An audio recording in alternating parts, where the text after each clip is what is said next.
everyone. Welcome to the Pennsylvania Small Business Week. The Pennsylvania Department of Community and Economic Development and our partners are celebrating Pennsylvania Small Business Week during National Small Business Week, which is being held the first week of May. Good afternoon. My name is Sherry Collins. I am the Deputy Secretary of the Office of Technology and Innovation here at DCED, and I am pleased to kick off what is our third webinar during this week. We want to celebrate the contributions of our small businesses and entrepreneurs and highlight the resources available to support your needs. Partners around the state are ready and available to help you. Learn more about our available resources at newpa.com/prep. Thank you for joining us today for the Small Business Webinar Series. This week we are hosting Lunch and Learn webinars all week from noon to 1. Please check out our other events and resources on newpa.com/PASMALLBIZ.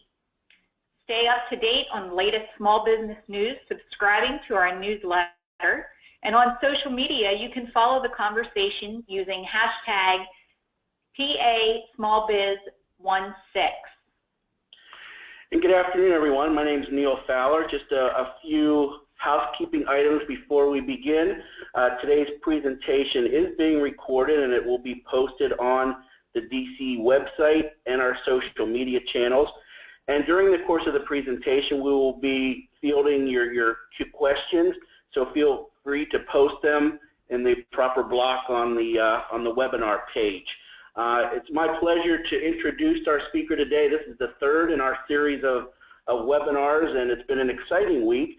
And obviously with the advent of social media channels such as Twitter, Facebook, Snapchat, and LinkedIn, businesses nowadays must learn to use these in order to help market their companies. And we have an expert today, Jeff Teschke, founder and CEO of Forge 3, and he's going to speak in detail about how to use LinkedIn. So as you're viewing the session today and you have your smartphone or device, feel free to add Jeff to your LinkedIn channels or other social medias. I've just been doing that myself, and enjoy the presentation. Jeff, we'll turn it over to you. Great. Sounds good, Neil. I appreciate it. All right. So if we can all see my screen, do you see that, Neil? Just as a quick check. Yes. Perfect. All right. So I'm excited to be here. Thank you for having me, Sherry, Neil, and Amy as well. This is a great week, and as a fellow small business person myself, we have a small little team. Our core team is 5 people here in Bethlehem, Pennsylvania, Lehigh Valley. I'm happy to share some of the stuff that we know, and hopefully you can benefit from it in the weeks and months and years ahead. So I'm super excited about being on here today. We're going to move quickly. We have less than an hour to cover a lot of stuff, and I want to put as much content in here as we possibly can. Typically, just to give you some perspective, I was just on the road. I was down in Dallas, and I was in Wisconsin, I think it was last week or the week before, and we had 2.5 hours with an intermission in between to cover LinkedIn, and we still needed more time. So with that as our gauge, we have to buckle up here, and we're going to move pretty quickly. I'm going to do this in 2 parts. So we're going to have a couple of slides just to set the stage, and then we're going to actually flip over and look at LinkedIn Live, which I think is really the best way to do it, because you can see what's working, what's not working. Sometimes there are glitches. That's fine. It's welcome to technology, but it's how we deal with those things, right? So you get a really good, accurate picture on how we can actually use LinkedIn. So with that being said, let's go ahead and get started. So I have good news and I have bad news today. What do you want first? Okay. Well, let's go with the bad news first, Jeff. Fantastic. You know what? And I'm glad you said that, because that's the next slide, because most people say bad first. So I'm assuming everybody said bad news first. All right, bad news first. The bad news first is that this stuff is confusing. This is what I do for a living. It's what our team does for a living, and it's confusing for us. So when you don't do this for a living, it's super confusing. It's like if you're making widgets and I came in, I would have no clue where to start. And the ball is constantly moving, right? We're trying to chase this thing, and it's moving, and it goes some other direction. We have to follow it, and it's just a very confusing environment that we live in, and stuff is constantly in flow. Perfect example. Look at this. What is this thing? It's a tweet from Twitter. Some of you probably are sitting there saying, well, Jeff, Twitter is kind of silly. I think it's kind of stupid, actually. And here's a little tip. I think it is a little bit silly, too. But you know what? It's a big platform, and a lot of people are on it. That happens to be a tweet from Twitter. I'm not going to spend the time to decode that here today. But perfect example, this stuff is confusing. Show that to somebody that doesn't know what Twitter is and tell them to figure that out. No way. There's no, why would they want to do that? But there is good news. I'm not here to be a Debbie Downer. There is good news here, and that's why we're here today on this webinar, and if you're watching the recording back, great. The good news here is that business is always about a relationship. And this has been like this since the caveman days. We're running around in the caves. It was probably still based on relationships back then, and it certainly is now. And I would say even more so now. The tools have changed. And this is where we get hung up sometimes. The tools are not like they used to be. Perfect example. 180 years ago, not that long ago, we had this, a telegraph machine. I think Samuel Morse was one of the guys that invented this. Remember Morse code, the dots and dashes, SOS, save our ships back in the day? That wasn't that long ago. Now, in 2016, we have this crazy stuff. We have iPads, we have iPhones, we're constantly connected, our emails are constantly coming in. We open our computer and our email explodes on us, and we have 40,000 emails we have to get through in one day. It's a very different environment. But we always have to remember what it's really about. At the end of the day, it's about the relationships. So I guarantee you at some point in the next 50 minutes or so, we're going to forget that. We're going to say, oh, wait a second, look at that LinkedIn button. What do we do with that button? How do we click? Oh, that's cool. What if we click this? And for a second, we're going to forget actually why we're using LinkedIn. I'm not a proponent of just using LinkedIn to say, oh, look how cool we are, we're using LinkedIn. No, we're using it because most of us here want to build relationships because the relationships we know are what really benefit the business. It's not about selling. So if you're sitting here and you're saying, well, I'm a salesperson, Jeff, I need to produce business. Fantastic. You can do that with LinkedIn, but you don't lead with the sale. We'll talk about that in a little bit because we don't want to come across like this. We want to come across as a great business person. Yeah, I want to do business with you. So whether it's B2C or B2B, it doesn't matter. It's all about relationships. So my goal here today is to supercharge your use of LinkedIn. So if you've never used LinkedIn, you maybe have an account, but you don't really log into it, fine. I want to take you up a level from there. If you do log into LinkedIn, maybe you log in every day and you do some stuff in there. You're accepting connection requests, you're requesting connections with people. Great. Well, I want to take you up a level from there. So no matter where you are on this LinkedIn spectrum, I just want to supercharge it. Take a little step above that. And if we do that, then I'm going to consider the hour that I'm spending here with all of you to be worth it, right? So that's how we're going to do this. Some of you are probably feeling like this kid. I love this picture.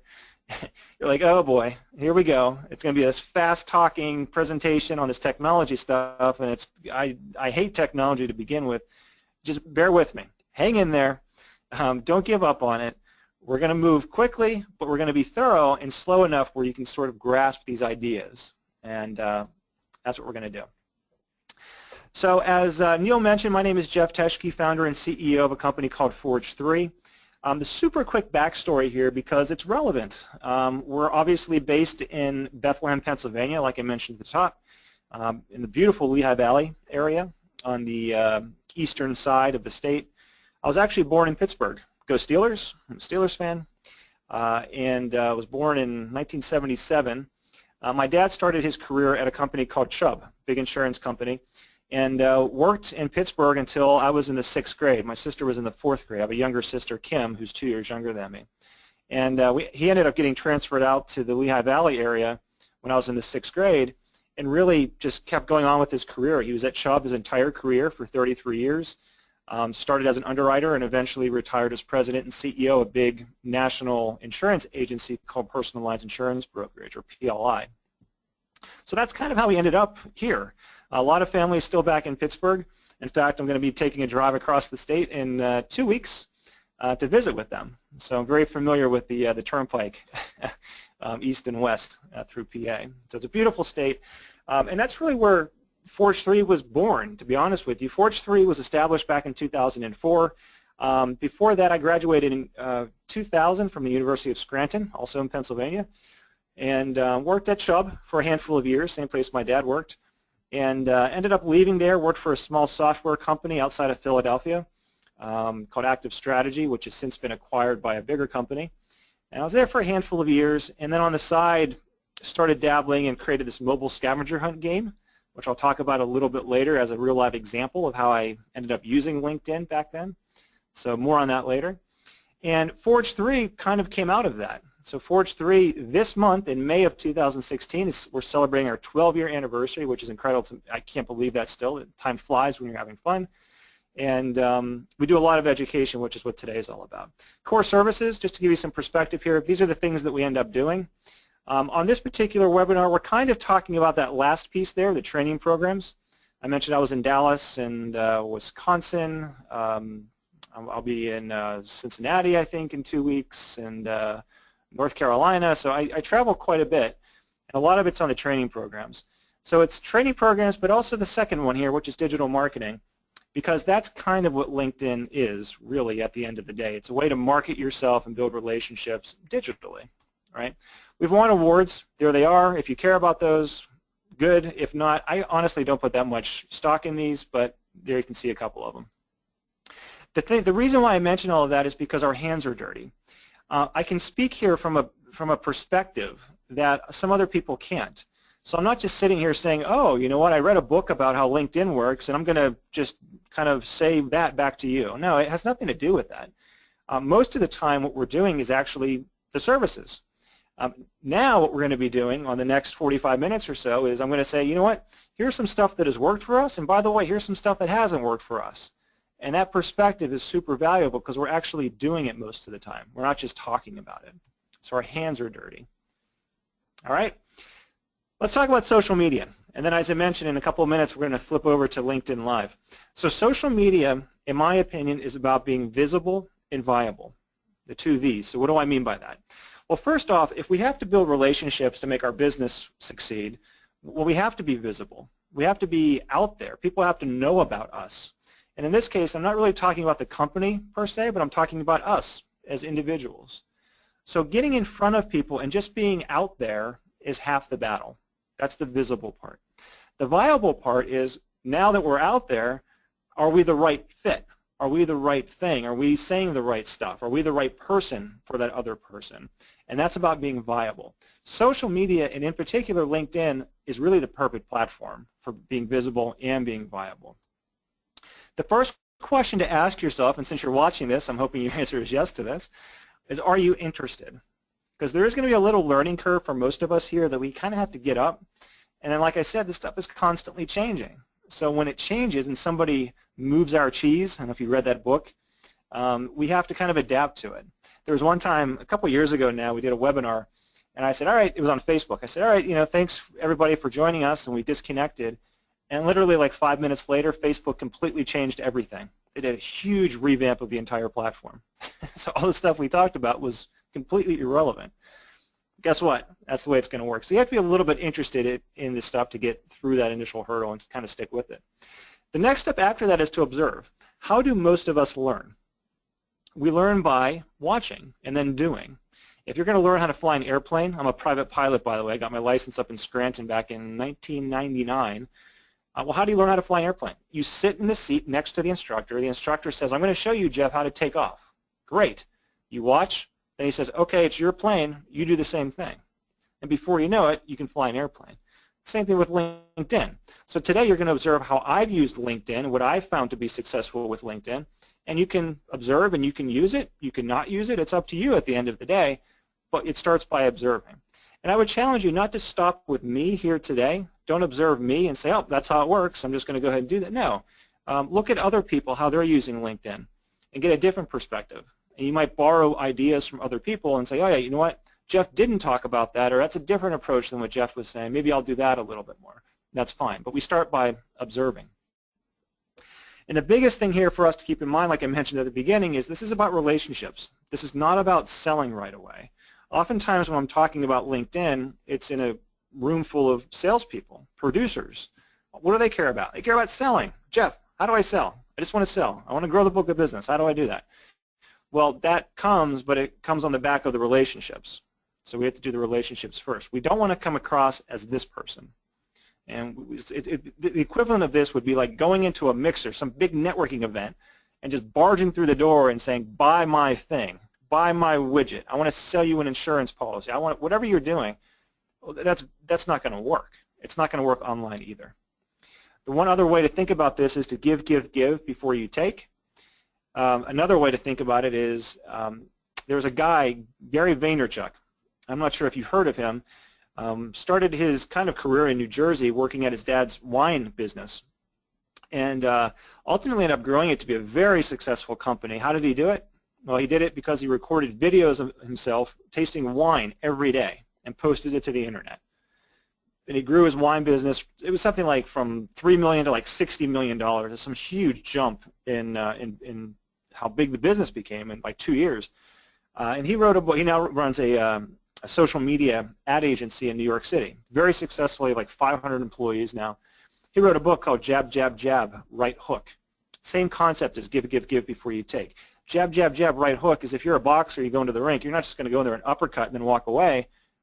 That's why you don't just go in there and say buy something and then see you later. You have to jab, jab, jab, and then eventually you come in for that right hook, which for most of us would be the sale. And that's on the back of the relationships like I talked about. So with that setting the stage, let's talk now specifically about LinkedIn. LinkedIn is more than a resume. Back a couple years ago, there was this misconception, I think, that, well, I'm not looking for a job, Jeff, so I don't need to worry about LinkedIn, right? It's just like it's like a resume. If I need a job, I'll just go out there and make it look good. No, not really. I mean, it kind of started like that a long time ago, but there's a lot more to it now than just being a resume. And in fact, there's more value, in my opinion, when it's not a resume. You use it as an active tool as just part of the typical week for most of us. So what I want to talk about here in the remainder of our time are, I call them the 3 pillars of LinkedIn. There's profile, there's search, and there's sharing. We're going to start with profile, then we're going to talk about search, and then we're going to talk about sharing. These are in an order, and you're going to see why they're in this order as we go through this. Profile. Get found and enhance credibility with optimization.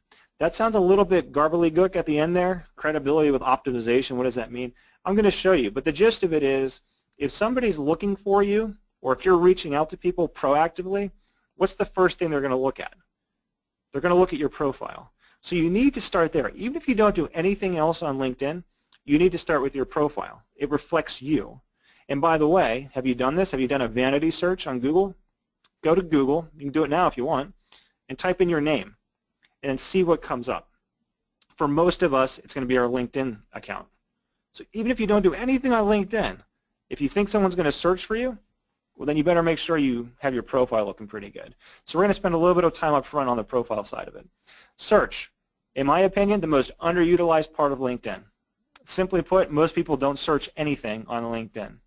I'll give you some real live examples on how I use search in the past and how I use it today, and hopefully get some ideas into your mind on how you might be able to use it going forward as well. So search is a super powerful one.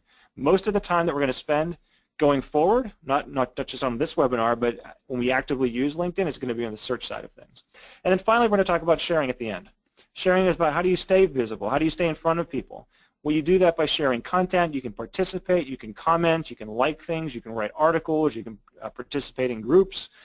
And some of you may do some of those things already. So we're going to talk about these 3 pillars of LinkedIn. One of the things, in fact, we were talking about this before the webinar started, is, well, we don't have enough time for this stuff. When am I going to have time to figure out how to use LinkedIn somehow? Well, good question. I don't have enough time in the day either. Nobody does. But here's what I would suggest and I would challenge you to do. The 30-minute plan. So take 5 minutes every day and do something that we're talking about here on this webinar. I don't care what it is. It could be your profile, it could be search, it could be sharing, it could be something else. But just take 5 minutes. We have 5 minutes, right? And then if you get what you want out of that 5 minutes, that 5 minutes is going to turn into 10 minutes. 10 minutes is going to turn to 20 minutes. I know people that spend hours and sometimes all day on LinkedIn. Why? Not because they're like, oh, look how cool LinkedIn is. Who cares? They do that because they're getting some sort of value out of it. There's a benefit that they're seeing from that, so they they invest the time because they get the return, okay, a 30-minute plan. And if you're sitting there, if you're a math major, saying, but Jeff, 5 times 5 is 25, you're absolutely right. The 25-minute plan didn't sound as good. So there you go. You have an extra 5 minutes a day. I want you to feel like this kid above all else. I want you to, even if you're an introvert, that's okay. If it's inside, you feel a little bit excited about what we're talking about at the end of this, then as far as I'm concerned, mission accomplished. You don't have to be jumping up and down out of your chair there, but if you get a little bit excited and tell some of your friends and colleagues, mission accomplished. So, as promised, we're going to flip gears here, and I'm going to go into LinkedIn Live. So hopefully you can all see that. So here's my little disclaimer on this. We're live on the internet. So anything can happen. I have no idea what's going to happen. I have no idea what we're going to see. You can see this is my my home page after I log into LinkedIn, and just by sitting here there's 20 new updates. I can click on that. It'll reload it for us. Okay. So a little bit of LinkedIn 101. It's a good place to start. We're not going to spend a ton of time here, but it's important that we at least get off on the right foot and we kind of have a common platform that we then go into profile search and sharing on, okay? So this is the news feed. This looks very similar to Facebook, and that's not an accident. Most of us have Facebook accounts. Instead of seeing baby pictures and all kinds of friends and family here, we see business kind of stuff. So if I scroll through here, you'll see that I have connections. There's Andrea. She liked something. Here's David. He published something. That's part of sharing, which we'll talk about at the end. There's Terry Lynn. She's in the insurance industry. So she said something or did something. Matt did something. So you get the idea. So I'm just looking through here. There's Danny. There's a video he shared. There's Gary Vaynerchuk. Remember I mentioned him? Jab, jab, jab, right hook. Well, there he is. Now, what's this? Chief Outsiders shared this thing. I have no idea who Chief Outsiders is. Why would that be here? Why would that be here? Let's take a look. Oh, you know what? It's there because of this. See, it says sponsored. This is a whole other side of LinkedIn. We're not going to have time to tap into this, but if you're a business and you're going after, it could be B2B, business to business, or business to consumer. B2C works too. There's a whole other side to LinkedIn and Facebook, by the way, where you can put a little ad out there and target it very specifically, and you can see some amazing results with that. As a quick example, we're working with all kinds of clients doing this, and one of them, we were able to get over 15,000, close to 16,000 people visit their website in a week, in 1 week, and targeted people. And we did that using a Facebook ad, very targeted Facebook ad. So it can be very effective.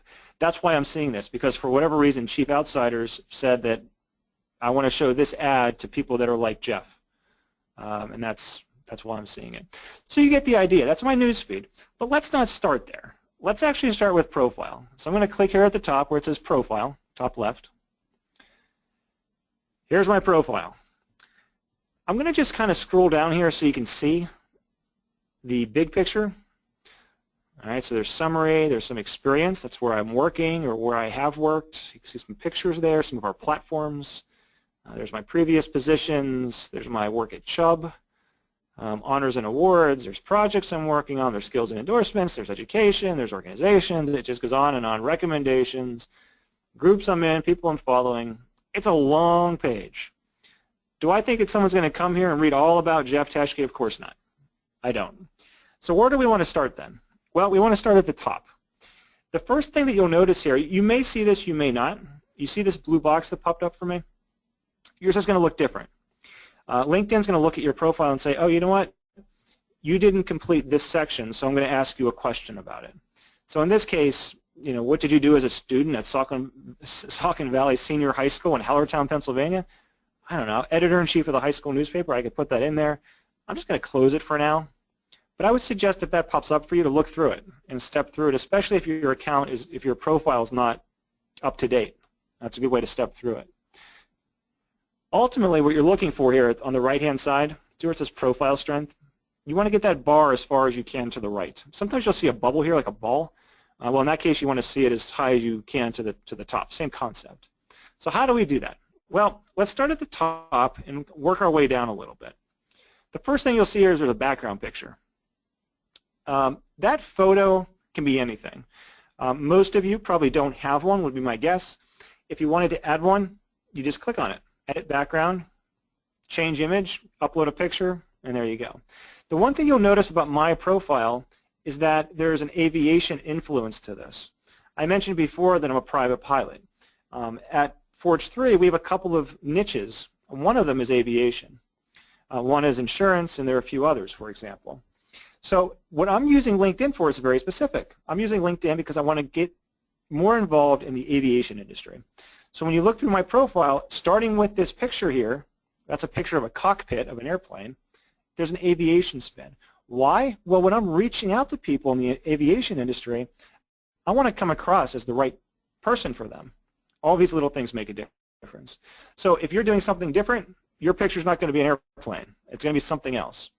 We were talking to somebody that does a lot of business with corn mazes. You know, like in the fall, you take your kids to the corn mazes.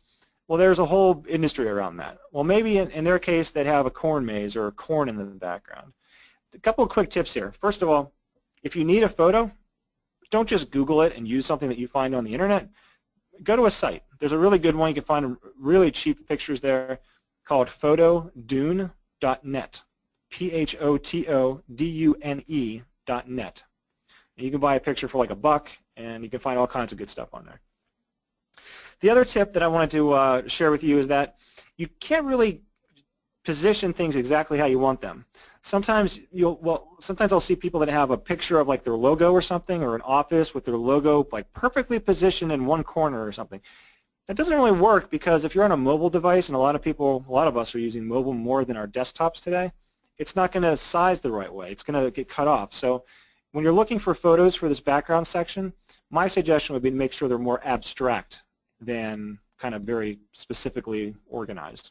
Make sense? What I do want to focus our attention, that's not the most important thing, by the way. These three sections right here are your photo, your name, and your headline. So let's talk about those. How do you screw up your photo? Well, if you don't have one, I would say that's kind of screwing it up. You should absolutely have one. Think about that. If we're building relationships, how do we want to do it? Well, we have to see each other. That would be helpful. So that's a good place to start. A couple of super quick tips about your profile photo. Make sure it's professional and reflects you above all else. Right? So if you're spending time in the cornfields, that's fine. It doesn't have to look like mine. Maybe your picture is out in the cornfields. But if you're a professional, maybe a professional services or something like what we do, well, then it should be professional. There's one thing that we should all be doing in our profile photo. Any idea? Smile. It's the one thing we should all be doing. There have been studies on this. In fact, if you want, there's an article that we wrote on the Forge 3 website, which is forge3.com. And by the way, if I remember, I'll put my contact info up on the last slide at the end of this. But there was a couple of studies that were done, and it said smiling is the biggest thing we could all do. So we wrote an article. You'll find it on the Forge 3 website. Smiling was one of those things. Doesn't matter if you're a man or a woman, smile. Look at the camera. You know those awkward high school photos that we have where they say, all right, Jeff, sit there and I'll turn more, a little bit more, and I'll turn your head the other way, tilt it like this, and then smile. So you're like off kilter and you're facing some other way. You don't want to do that either, because the studies show that that doesn't help with being credible or trustworthy. So all these little things are kind of subconscious things that make a difference. As far as how do you dress, again, it really depends on what you're doing. For most of us, if you're in the professional world, for the guys at least, wearing a jacket and a button-down shirt was helpful. Tie was optional. If you're a suit and tie guy, fine. If you're not, then don't wear one. So you can see my photo kind of has all those pieces in it. For the ladies, it doesn't matter as much, as long as you're professional looking. You don't have to wear a suit necessarily in your photo. Okay? So a couple of super quick photo tips there. That's a big one. That helps with relationship building. Look friendly, look approachable. That's half the battle. Let's go to your name. How do you screw up your name? How do you screw up your? I'll give you a story or an example. I'll save the stories for a little bit later, but I'll give you an example. So an example would be our neighbor's name is Robert Williams. That's on his license. It says Robert Williams. That's who lives next to us, Robert Williams. I've never called him Robert in my entire life. I've been living there for 11 years, and I've never said, hey, Robert. Everyone calls him Reese. I have no idea why. I'm sure it goes back to some crazy college story that I haven't heard yet, but we call him Reese. So if he's Reese, what's he going to put for his name? Reese. It's going to put Reese Williams. Bob would be another one. Bob instead of Robert, that'd be another good one. Rich or Dick, Richard instead of, or Rich instead of Dick. I mean, there's all kinds of different examples you could use here. For me, it doesn't matter as much because Jeff is kind of just a short version of Jeffrey, which is my full name.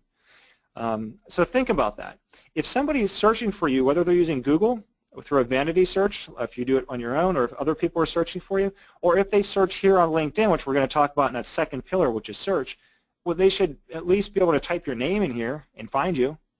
So make sure that makes sense. You can still put all of your designations at the end. So if you have all kinds of fancy letters to put after your name, that's fine. I'm not suggesting that you don't do that, but make sure your name is actually something that people know you as. You can do middle initial, you can do all that as well, but make sure the core name is something that people can relate to you. Okay? The third piece, the third important piece of this puzzle here is right here. And this is your headline. So in my case, you can see it says founder and CEO Forge 3, technology entrepreneur, aviation guru, and private pilot. Why does mine say aviation and pilot and all that? Well, remember why I'm using LinkedIn right now. I'm using it for a very specific purpose, and you may be too. So think about your purpose and then make sure all of this reflects that purpose. So if you're just looking to network with people, maybe it's more general. If you're looking to break into a new industry, well, maybe it's more specific. And you can change this depending on how you're using LinkedIn. That's the beauty of this. None of this stuff is set in stone. So to edit any of this, by the way, there's a little pencil icon. You just click on it. It's super simple. The rest of it is still important, but not as important as those three pieces. I'm going to scroll down a little bit. You'll see the posts here. We'll talk about that during sharing at the end. Summary. Summary I would put fourth on the list. I'm just going to expand mine a little bit so you can see it. A couple of super quick tips for summary as well. Make sure that it's approachable for people so that people can read about it. Read about you, I should say. So don't make this a resume. Don't go on and on and on like you're writing a novel about how great you are. That's not going to work either. Try to segment it out. You can see I just kind of used paragraphs here. You don't necessarily have to do it this way. But make it something that people are going to want to read, and more importantly, that they can scan. Because we don't have the attention spans like we used to. People aren't going to read this whole thing. They're just going to look through it a little bit. So make sure you're allowing them to do that. The other thing I would suggest is to write in the first person. So instead of Jeff did this, I did this. And why? Well, because we want to make this more approachable. If we're using this as a relationship building tool, I is much more approachable than Jeff. There's like a barrier, right? Like, who's this Jeff person? No, it's I. I wrote the thing. I'm going to say me. I. That's how I would suggest that you do it as well. So that's the summary. So if you start anywhere, it would be with those four pieces. Your photo, your name, your headline, summary, and then optionally that background photo that you saw at the top. You can see here under summary you can add other things. You can add photos and links and videos. We're not going to have time to talk about that. Experience, this is where it goes down, and you can talk about exactly what you're doing at the company where you are now. So you can see for Forge 3, you can read all about that. And then down here, these sections are really just getting bubbled up from the bottom. I'm going to expand them so you can see them. Projects, you might have saw that when we were scrolling down at the beginning.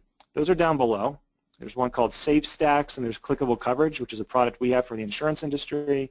Organizations, do some volunteering with Lehigh University. It's a great program they put on. Honors and awards. One of the Lehigh Valley's 40 under 40. Top 100 technology experts to follow. There is such a thing. Go figure. Well, those are good things. And then recommendations. What we're trying to accomplish here is we're trying to establish credibility. So if you have honors and awards, put them on there. It's not bragging. It's just showing that you know what you're talking about on certain things. If you do volunteer, put it under organizations. If you have projects that you're working on, put them there. Recommendations are great. What's the best way to get a recommendation? To give one. Or ask people. It's another one. But you don't have to have a ton of these recommendations. You can see in my case I have 25. That's more than enough in my opinion. Because what we're looking to accomplish here in general is when people scroll through your profile, I'm just going to keep scrolling here, you want to give them that feeling like, yes, you know what, Jeff reached out to me, and I'm looking through this, and I think Jeff would be the right person for me to connect with. I feel pretty good about this relationship already. That's the goal here. You can see there's a lot of other sections here. There's the recommendations that got bubbled up to the top, and groups. We'll talk about groups maybe a little bit at the end. We're probably not going to have much time, though. It's a good place to do some sharing and some engagement. Okay? So let's go up to the top here. That's profile. That's profile. We have to start with profile because that's where people are going to end up. That's where they're going to see us for the first time sometimes. I'm going to switch gears now, and we're going to talk about the next piece of this puzzle, which is sharing. I'm sorry, search. I'm going to skip search, the most important piece of this whole thing. Search happens up here in this bar across the top. Most people don't use this, which is a real shame. So once upon a time, it's a true story, back in the mid-2000s, I mentioned this at the beginning of the webinar, I created this platform called iSpot, I-S-P-O-T-T. And it was really a mobile scavenger hunt game played with cell phone cameras. It's a mobile marketing platform. I just did it because I wanted to teach myself a new technology. Long story short, I kind of just put it out there. I was still working for the small software company outside of Philadelphia. And guess what happened? Microsoft found it. And they said, hey, we saw this thing that you created, and we want to use it for a big campaign with Microsoft, and Sprite was their brand. It's a Coca-Cola brand. And I said, wow, that was easy. This business thing's pretty simple. And sure enough, that's when I kind of left the software company and focused 100% on my own thing, which was iSpot back then, and that eventually became Forge 3. So it was a mobile marketing platform, and we had a lot of success with that, ran this big global campaign, went out to Microsoft a couple of times, was in Miami at a Super Bowl party, and all kinds of fun stories from that. But back then I couldn't just sit there and wait for the next Microsoft to come and knock on our door. That's pretty rare that happens. So right place, right time, and a lot of luck, to be honest with you. So what did I do? Well, I knew that Crayola was a local company. They're down the street here in Lehigh Valley. And I knew that I wanted to talk to their marketing people. So I literally went into LinkedIn, I said, Crayola marketing. Rocket science, right? Very complicated. And it came up with a list like this. It's a true story. That's exactly what I did. Now, obviously, this list looks differently now than it did back then because now I do have connections there. Back 10 years ago, I knew 0 people at Crayola. 0. I had no way of getting in there. I could go to the phone book and like call, but that wouldn't work as well. Now I know people there. But let's just use our imagination, and let's pretend like Justin doesn't exist, because Justin would be the perfect person for me. You can see he's a first level connection. That means Justin and I are already connected on LinkedIn. And by the way, Justin's a friend of mine. So in reality, what would I do? I'd pick up the phone and say, hey, Justin, it's Jeff. How's it going? Let's talk. That's how I would do it. But let's pretend like he doesn't exist. So let's keep scrolling down. So I want to talk to somebody in marketing at Crayola to build relationships there. I'm looking through my list. Here's one. Here's Robin, Director, Global Portfolio Marketing at Crayola. Perfect. Let's say that that's the person that I want to connect with. How would I do it? I want to connect with Robin. What would I do? Some of you are probably sitting there saying, well, Jeff, hey, there's a connect button there, the big blue button over there. Don't you see that? I do see it. I never hit it. And I would encourage you not to hit that one either. Why? Why don't we want to hit that button? Well, the reason for that is if I hit that button, it's going to send that generic connection request to Robin. And it's going to say something like, I want to add you to my professional network on LinkedIn, or whatever that generic thing is. Most of us have seen that, right? We get those email requests all the time. That's not helping my cause. I want to tell Robin, I want to entice her to want to connect. There has to be a reason, right? Why? Why am I reaching out to Robin? Don't hit that connect button. There are 2 ways that we can get in touch with Robin. There's an easier way and a little bit of a more difficult way, but both are pretty easy. We could use shared connections. I'm going to talk about that second. Let's do the hard way. Let's pretend like we had nobody in common with Robin. Click on her name, and then there she is. Great. There's Robin, Director, Global Portfolio Marketing at Crayola. Okay, so I'm going to look down the summary here, and I'm reading. You can see some of the terms that I searched for, Crayola Marketing, are highlighted. There we go. Okay, perfect. Let's say that I looked through her profile a little bit. I said, yeah, you know what? This is the right person. She'd be a perfect fit, and I think they could really benefit from this platform that I just created. Now, what would I do?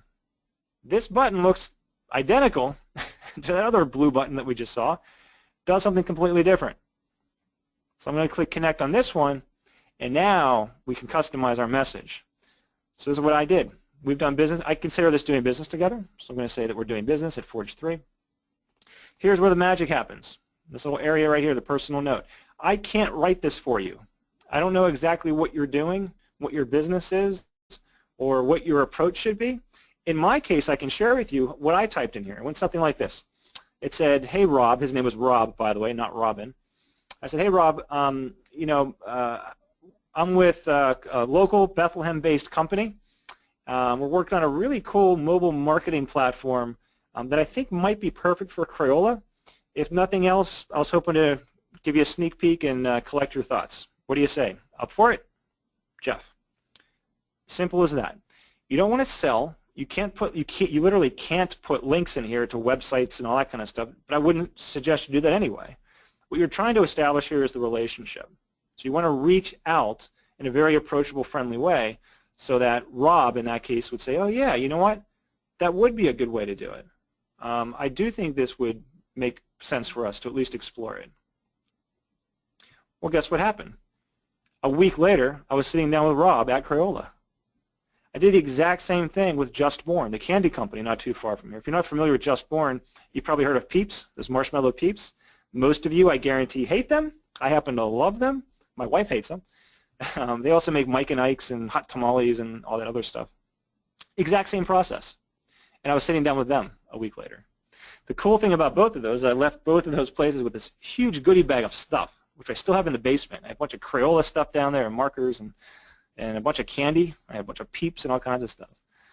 So it was a really fun experience, and it was a great example of how powerful this LinkedIn platform can be. Within a week, I was sitting down with those two companies. One other way that you can do that, I'm going to click back here, and I'm going to go back twice. Here's that original list, our search results list. What I would really do in this case, I wouldn't go through what I just did because I can see here I have 9 shared connections. Well, I'm going to click on that. It expands down. I can see 3 of those 9. See those 3? But there's more. So there's 9 total. Let's look at all of them. I'm going to click this little View All 9 Shared link here. Here they are. So in the real world, if I was really doing this and if I wanted to reach out to Robin, how would I do it? This is how I would do it. I'd look through this list and say, okay. Now again, pretend like Justin doesn't exist. That'd be too simple because I would just contact him. Here's Rob Walker. That is, incidentally, the guy that I reached out to initially back 10 years ago. He's now moved on. He's not at Crayola anymore. But that's the real person. I'd look down. Here's Gene. Perfect example. So Gene and I are friends. So, okay, Gene knows Robin. I want to know Robin. What would I do?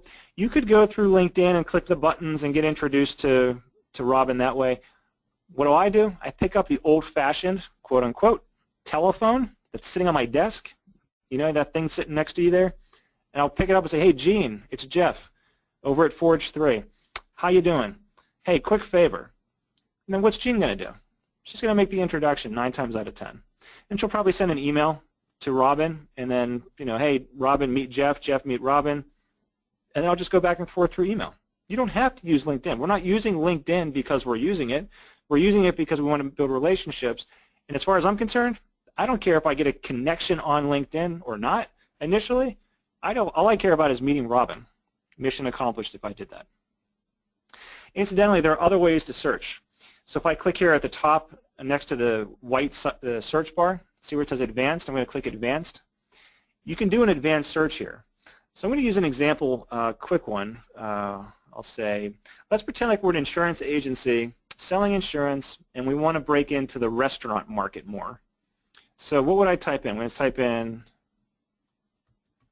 restaurant would be the keyword. So what do we think restaurant people have in their profiles? Probably the word restaurant, right? First name, last name, I don't care. Title. We probably want to get in front of restaurant owners, so I'm going to type in owner. That's probably what they're going to have in their title. Probably says restaurant owner or restaurateur probably, or restaurant whatever, founder, you know. So you can try different things in here and experiment. If I'm going to put owner for this, current or past, I care about current restaurant owners. Company, that would be like the restaurant name, I don't care. School, could care less. And I'm going to click search. So here's a list of restaurant owner type people. There's like 50,000 of them. Well, that's a big list. It's too big for me. So down here on the left-hand side, there's the advanced search kind of sticking there on the left bar. Location, I'm going to say located in or near United States 18015, which is where our offices are here in Bethlehem, Pennsylvania, and I'm going to say within 10 miles of our offices. Search. Now we're down to 36. There's my list. At this point, I'd go through and I'd do the exact same thing that we just did with the Crayola example, except now I'm looking at restaurant owner people. And I'd go through and I'd reach out to them the same way I just showed you. The one cool thing about the search, too, is up here at the top right, there's a link. It says Save Search. See that right there? If I click on it, I'm going to say Restaurant Owner 10 miles. So what is this doing? Think about this. We just spent the time and energy, and let's say, if you remember that 30-minute plan I talked about, if you have 5 minutes a day, I don't want you to spend those 5 minutes coming up with the same search every day. That's silly. What I want you to do is do the search, figure it out, refine it, get your perfect list, and then save it. So that's exactly what I'm doing here. So I want restaurant owners in 10 miles. That's the search that I just did. So you can name it whatever you want. And then under alert, I'm going to say weekly. And if I'm not going to click it, but if I click this little check mark, every week LinkedIn is going to send me an email with changes to this list. So think about that. Using my example, if I am, let's say, an insurance salesperson, or I want to get more into the insurance and the restaurant industry, well, there's going to be an email that I get saying, hey, Mo just opened up another restaurant in Allentown. Perfect. As a business person, what would I do? I'd reach out to Mo. You could do it through LinkedIn. You don't have to. I don't care how you reach out to him. You can say, hey, Mo, congratulations on the restaurant. That's awesome. My wife and I are going to be over there this weekend. All the best. I'd love to get together and just catch up. Or meet you if you haven't met him yet, whatever. Think about the power of that. And we basically scratched the tip of the iceberg here with search, but you get the idea. Depending on what you're doing, you can get a lot of value, I think, out of search and then saving those searches. Okay, that's how you do that. Search is a very powerful tool on LinkedIn. Most people don't do it, and that's a shame. Hopefully you're not one of those people anymore. In the interest of time, I want to move over to sharing, the third pillar on LinkedIn. There are a couple of ways to share. Sharing is all about staying visible. How do you just stay in front of people, right? We don't want to be out of sight, out of mind. We want to be in sight and in mind. That's what we want to do here. So how do we do this? There are a couple of ways to do it. So up back here, I just clicked on the little LinkedIn icon at the top left. Share an update, upload a photo, publish a post. Those are kind of the three main ways that you can share content here. So I'm going to click Share an Update. What's on your mind? All right. So there's that cursor blinking at me. What am I going to say? Well, a great thing to share is other content. You don't have to come up with something original every time. If you read an article on CNN.com, or if you were on your company blog, for example, I'm going to use that as an example. I'm going to go over to the Forge 3 website. So this is forge3.com. And I'm going to click here at the top, Articles. And I'm going to go down here and maybe I'll use this one, Going Undercover on LinkedIn. Okay, so let's click on it. So this is an article. It doesn't have to be on your website or Forge 3. It could be on any website that you go to, industry websites, whatever. So this happens to be an article that I wrote a week or two ago about how you can kind of go undercover on LinkedIn so that people don't know that you're looking at their profile. So if you're curious how to do that, you can read this article. So what am I going to do? I'm going to go up here and I'm going to copy the address in the address bar. All right, that's the article that I want to share with people. I'm going to go back to LinkedIn and I'm going to say, did you know you could do this? I'm just going to paste it in there. So paste. There you go. Oops. Okay, so I pasted it in there. Now what's it doing? It's loading something there. It pulls in the title, it pulls in a little blurb about it, and it actually pulls in a photo. By the way, if your website, if you share something from your website and it doesn't do that, you need to have your tech people, your web people, install something called Open Graph, like graph paper, Open Graph. and it'll pull it in like that. So now, just like that, I have something that I can share. So did you know you could do this? And I could share it. Now when I share it, it's going to just go onto the news feed, and people may see it, they may not see it. What if I wanted to guarantee that a certain somebody, maybe a very important person, maybe a really important client or customer or something, I wanted to make sure that person saw it. Here's a little tip. Most people don't do this. I'm going to start typing a name. This is my colleague Monica. I just typed Monica. You see what I did there? And there's a list. I'm going to say that one. I'm going to say Monica. I can backspace, get rid of her last name. I'm going to say, what do you think? Now if I share it, it's going to go into the news feed. Other people have a chance to see it. But more importantly, Monica is going to get a notice that I said something about her. And guess what Monica's going to do? You better believe she's going to check it out. It's a great way to stay in front of people. Just use it, you know, it's like salt and pepper. Don't use too much of that. You want to be respectful of people, but it can be a very powerful way of staying in front of people that you want to stay in front of. All I do is type their name. That's it. You can share photos. You can publish posts. I'll click on Publish a Post here just so you can see what that looks like. And I'm going to click on this Going Undercover on LinkedIn so you can see what it looks like when it's all kind of filled out. This is kind of like writing an article for a blog or a newspaper or a magazine. It's a publishing platform, really, that LinkedIn offers us. And you can see here that same article from the Forge 3 website. I literally copied and pasted it in here on LinkedIn, which it's fine to do, by the way. And then at the bottom, I put a little link to the website for people that read this and they want to read more like this. They can just join the newsletter, and then we'll email them this type of information every week. So that's what that looks like. That's how you publish a post, and you do it very simply. You can just upload a photo. I'll click here, Untitled Post. This is what it looks like when it's blank.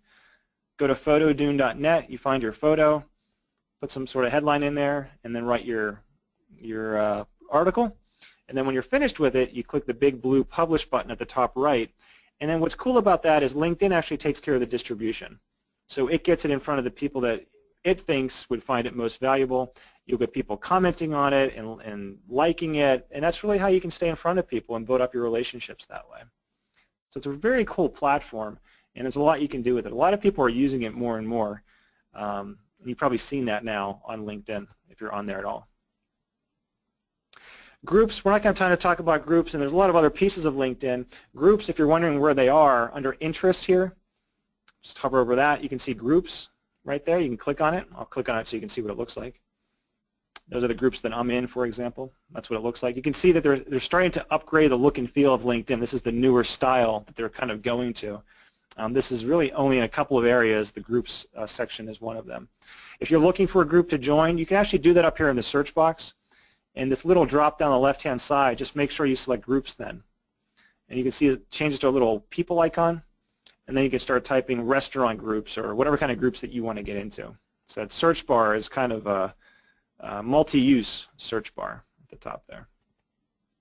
All right, so with that, I'm going to go back to the main home screen here. And then if you have questions, I'm not sure if there are any questions that have been entered in there yet. Neil, I'm not sure if you're going to be looking at them or if Sherry's going to do it or somebody else, but feel free to type in your questions over there, and I'd be happy to stick around for a few more minutes and even past time if there are enough questions, and make sure that you have answers to those. So I'll pause and see if there are any questions coming in. Great. Thanks, Jeff, for that really dynamic and interesting presentation. We do already have a question, and a reminder for folks who are listening in, if you have questions, please enter them into the question box, and we'll be moderating from here. The first question is from one of our participants named Winifred, and she professionally has used her full name, but most people call her Winnie, and her daughter has the same name and also goes by Winnie and is already on LinkedIn. What name should she be using, or do you have any recommendations? Well, that's a good one. I had another question the other week about maiden names too, which was the first time I heard that one as well. What do you do if you have a married name and a maiden name, but people know you still as the maiden name? I think it's okay to put both up there. If people know you by Winnie, I would go by Winnie, ultimately. I think that's where you should be at the end of the day. Whether you do that right away or whether you kind of ease into that and get people kind of used to that, you know, it's up to you. But I would definitely make sure Winnie is in there somewhere. And whether you put your full name and then in parentheses Winnie, or whether you lead with Winnie and put your full name in parentheses, that's probably an okay way of doing it. In my opinion, most people, especially these days, I think they appreciate the human factor of business. So what I mean by that is we're all people. You know, business is about relationships. So if you buy into that, which I do 100%, and you probably do as well, we want to establish relationships. Well, how do you do that? Well, it's with people. So the more approachable, the better. And that doesn't necessarily mean you have to be super informal, but I've found that the more human we are, the better, which is why I think we see a tendency for people not to be using their full name as much as we did in the past. There's a reason for that. Same thing with writing articles or blog posts, by the way.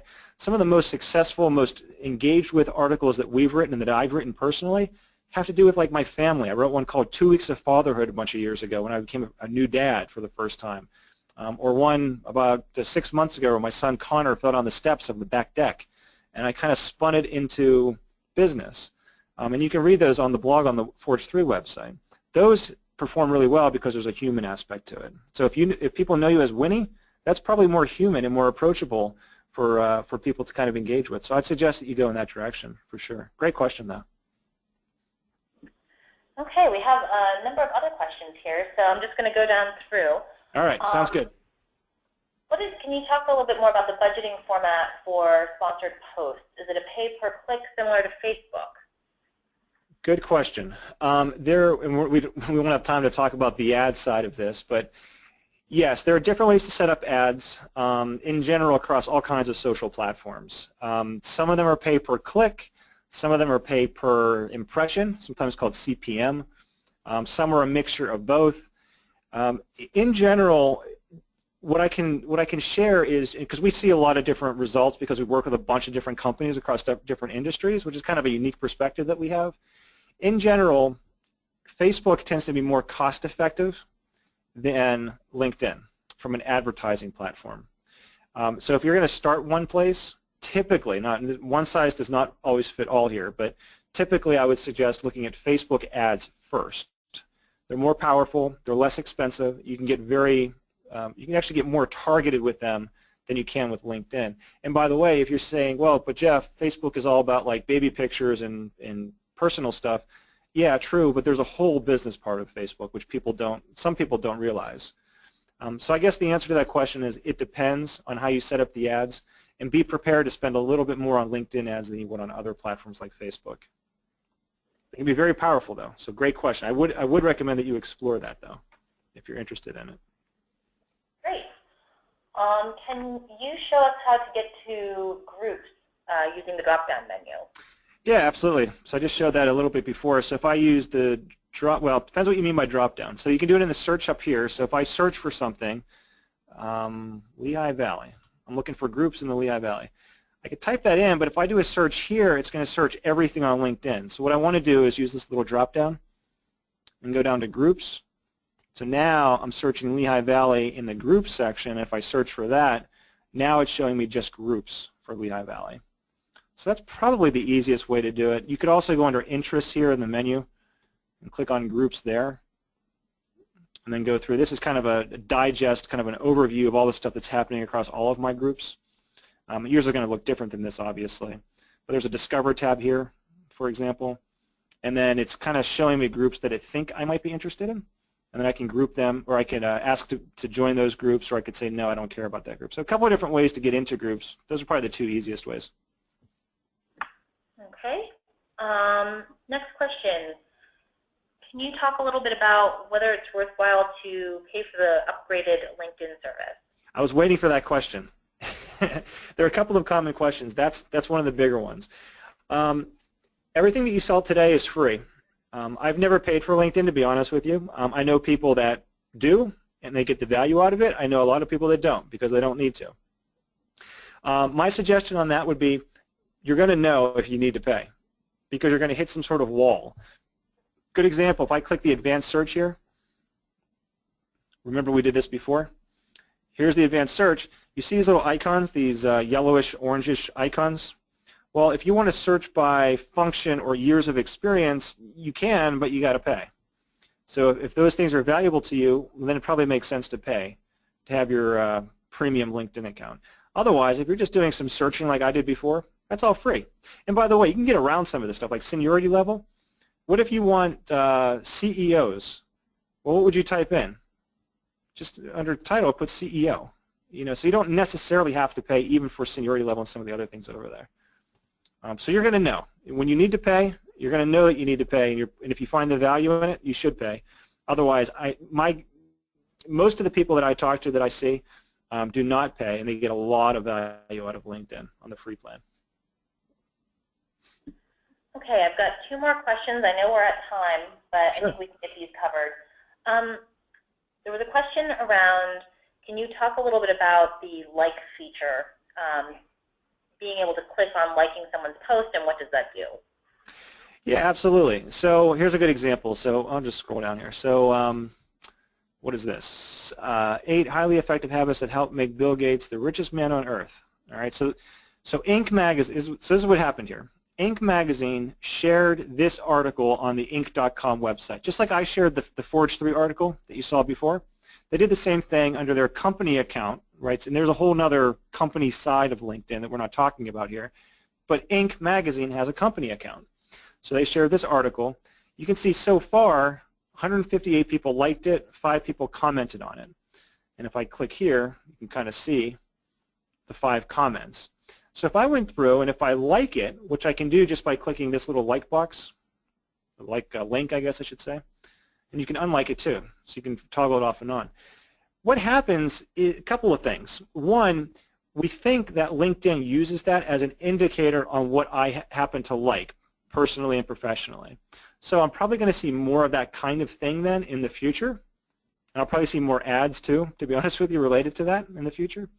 So it's probably, we don't know for a fact that that's what LinkedIn does behind the scenes. My guess is that's what they're doing. The other thing you can see, and that's exactly what happened here with Keith.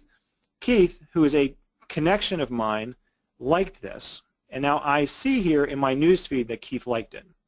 So that's what happens. Nothing huge happens. It's not like this big event happens when you like something.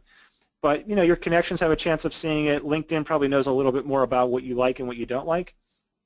And it's a good way to engage. Some of the best connections that I have on LinkedIn, the best business relationships that I've made as a result, have come from me simply commenting on what other people shared and just paying attention and being legitimately interested, like really interested in what they're talking about. Like, yeah, you know what, I agree. Here's what my thoughts are on it.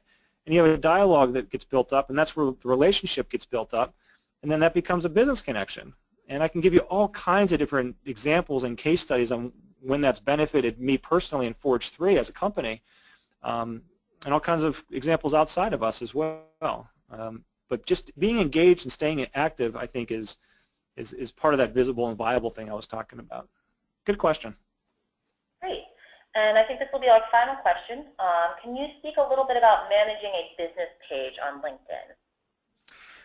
Yes, I can. And in fact, while we do that, because I promised, I don't want to forget, let me flip down to the my contact info in case folks want to reach out to me.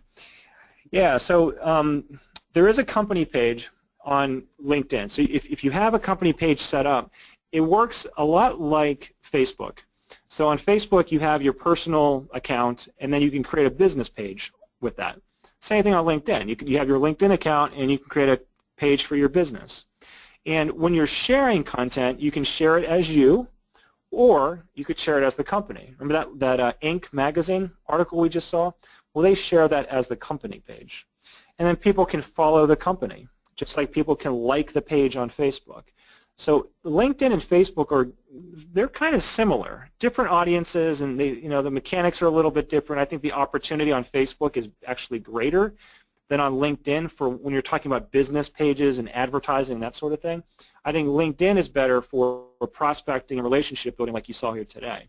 But that's basically how it works. So people can follow the company. When you share something under the company name, then the followers of your page have a chance of seeing it. But you're not going to, if you had 500 people follow your page and you share something, not all 500 are going to see that thing that you just shared. It's kind of a mystery on who sees it and why they see it and how LinkedIn shows it to people. You don't have a lot of control over that. Most of the control that we have now comes with the paid ad platforms. And like I said, Facebook and LinkedIn are the two that we typically recommend the most for most businesses. And if there's a place to start, typically it's with Facebook. One size doesn't fit all, but that is usually where it's most cost effective and just more effective in general when you're trying to reach very specific audiences. For example, if you're not familiar with this, you could reach people within 50 miles of where you're sitting, people that happen to be business owners and have certain interests and have a household net worth or household income of X dollars a year. I mean, you can get very specific with this stuff, and that's where the real power is. And that's why, by the way, all these technology platforms companies announced their quarterly results this week and last week. All of them are pretty much struggling when it comes to revenue. They're very successful and they're doing fine, but Facebook blew them out of the water, because Facebook's ad platform is much more robust than the others. And that's why they're making so much money with it, because it works. Great question, though. And if there are no other questions, I just want to mention this since it's on the screen here. Feel free to contact me. You can see there's my information. The email address is jeff.teschke@forge3.com. There's my direct number, extension 700, and the Forge3 website. I'm happy as a fellow small business person, entrepreneur myself, if there's anything that I can do or my team can do to help, or even if you just have a quick question based on what you saw here today, feel free to reach out to me and I'd be happy to help you out with that. So I'll turn it back over to you guys. If there's any parting remarks, feel free to jump in with them. Thank you so much, Jeff. Great presentation. And we'll be wrapping up here in a second, but wanted to remind all of the participants that you will receive a follow-up email with a link to the recording of this webinar, which you'll be able to share and visit at any future point in time. I would encourage you to consider registering for some of our remaining webinars this week. We have one tomorrow on exploring new market opportunities that will touch on government procurement opportunities and export opportunities internationally. And Friday we'll be talking about taking your business to the next level, which will focus on leveraging technology to promote innovation in your small business, and also some of the resources and tips for specifically tech startups. So without further ado, thank you everyone for joining us over lunch, and hope you enjoyed this presentation.